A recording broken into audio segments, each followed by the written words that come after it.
Hey people, good evening everyone. It's Makeda Valletta. I'm Makeda Valletta, and I'm live on my IG page, Makeda Valletta Travels, and I'm going to save it and repost it to my YouTube page. Be sure to follow me in both places. I am live from St. Maarten, okay? Hope you're all doing well tonight. So I have ventured to a new country that I've never been to before, St. Maarten. And why did I decide to come to St. Maarten? I don't know. Like, St. Maarten wasn't even on my mind. I really didn't know anything about St. Maarten, okay? And it was the way that I ended up here. I had all these credit card points from my City Premier card, and I wanted to go someplace because the past couple years has been whacked because of COVID. And I said, let me go someplace I haven't been before, because I go to the same country several times, because in one country there's many things to see. So I've been to Colombia many times, Cuba many times, Mexico many times, and so I was trying to go someplace different. I'm on the Dutch side.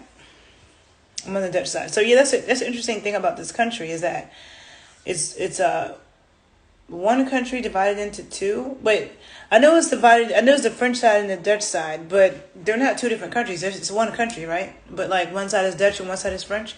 It's very interesting, to the point where you have to have like the adapters to go to the French side to plug in your stuff, like you're in Europe. So I'm on the Dutch side. I've only been here for a few hours, and everybody says wonderful things about St. Maarten. If you've been here and you like it, please tell me. Please tell me why.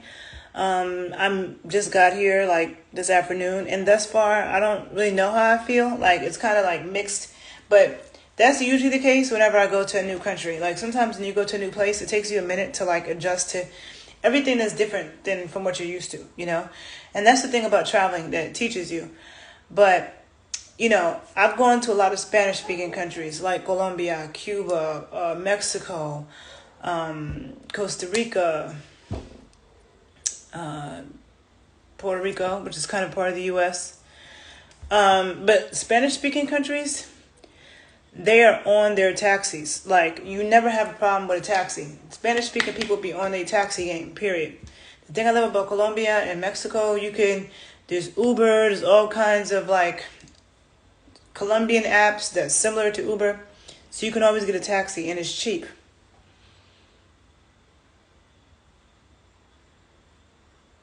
You said that there's a seafood restaurant on the Dutch side that's on the water. It's funny.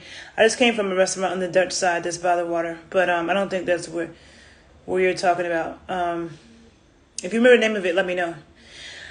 People do say that St. Maarten is the best food island in the Caribbean, and I can believe that, because honestly, I'm not a big fan of Caribbean food. I think that when you're on these like islands, they're very limited to what they have, so I'm a big fan of American food. I think American food is very varied when you go to different parts of America. But in the Caribbean, I'm never really impressed with the food. I feel like it's kind of like the same thing. But I've heard that, and then, there's not usually a variety of food, but I've heard that in St. Maarten, there's a huge variety. And I've noticed that thus far. I've seen Jamaican restaurants. I saw a New Orleans restaurant, which is crazy. I just came from a restaurant that was like French. Yeah, I've seen different types. I've seen Mexican food. I've seen different types of food here. And then my waitress in the restaurant that I was at, she is from Colombia, from Cali, which is where I'm going after I leave here. And she's been living here for 20 years, and she loved it. She told me about Latin night on Tuesday, so I'll be here till Wednesday. So Tuesday, I will definitely be going out dancing. The taxi driver who drove me to my Airbnb was a good-looking black man. There's definitely some good-looking black men on this island, which is good.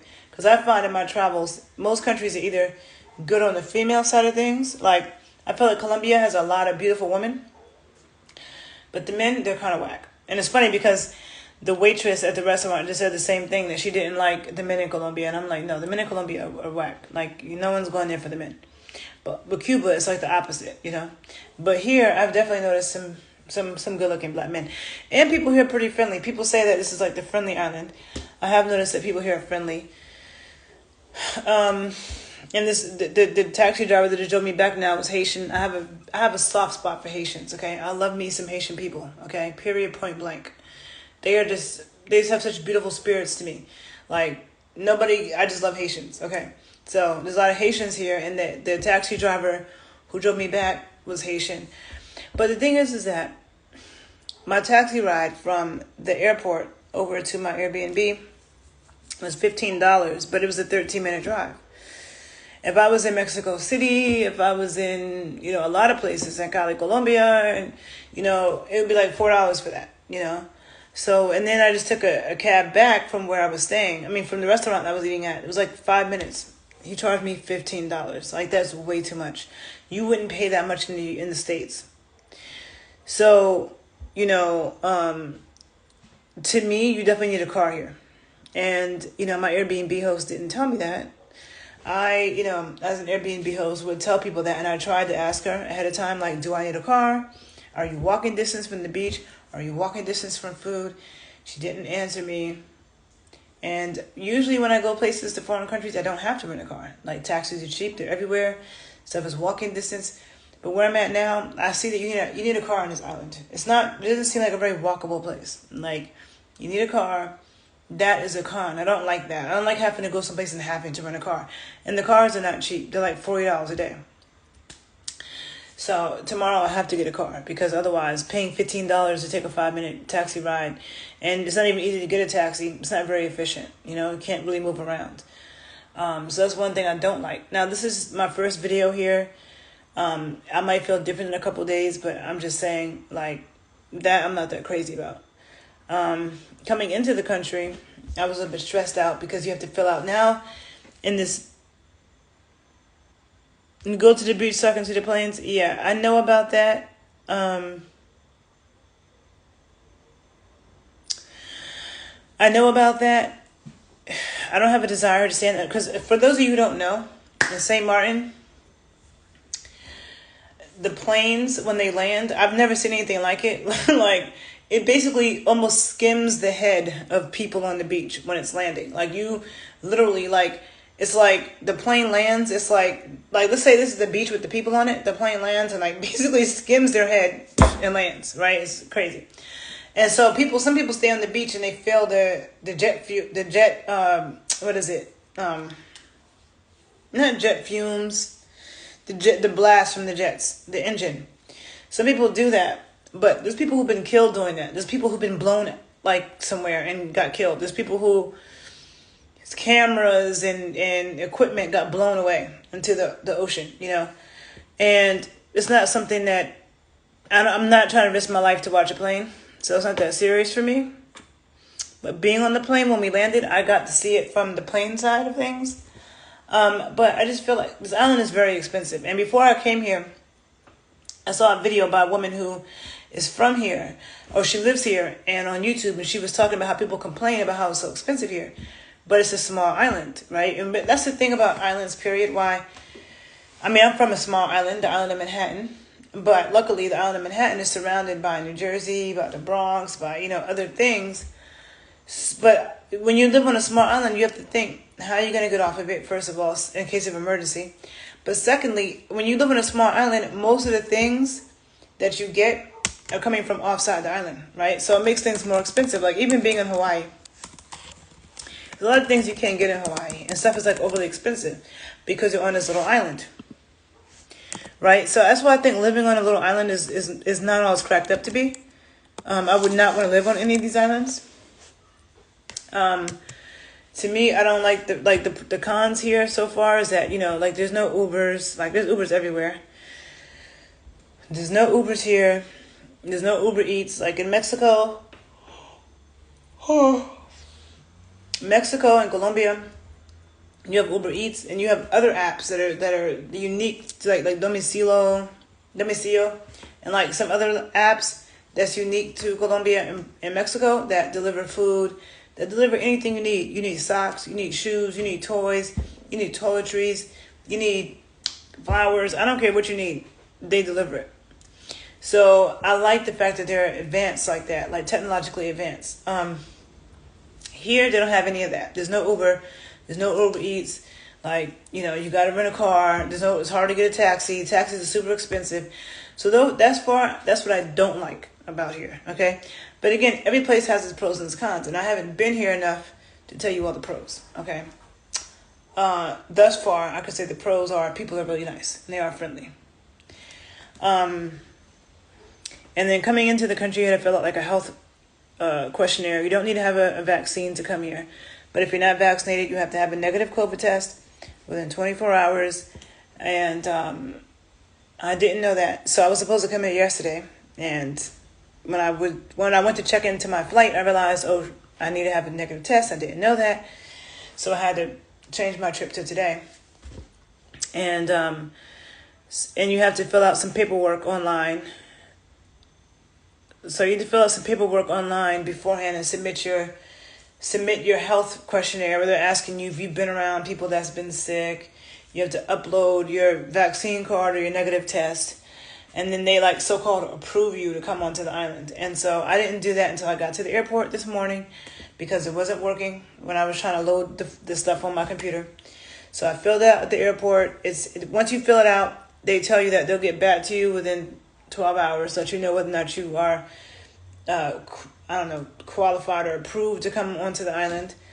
And on my layover flight, like I had to fly from Chicago to Charlotte, but when I got on the flight in Charlotte to come to St. Martin, I got an email saying that my stuff was not approved for some reason, and because there was an issue reading my file, and I'm like, damn.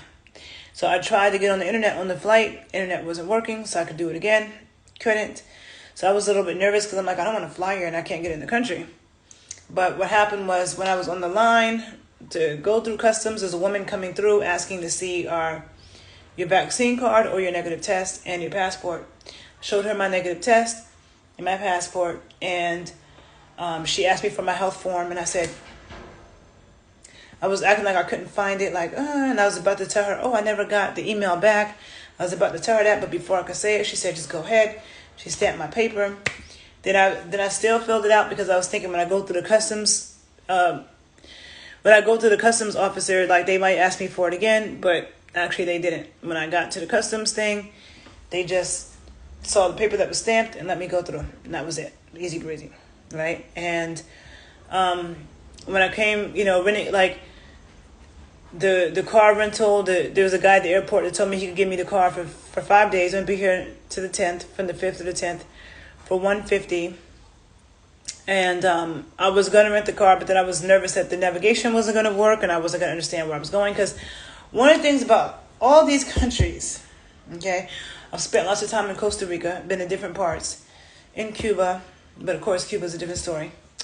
Even in Colombia, like sometimes. Like Colombia's not as bad.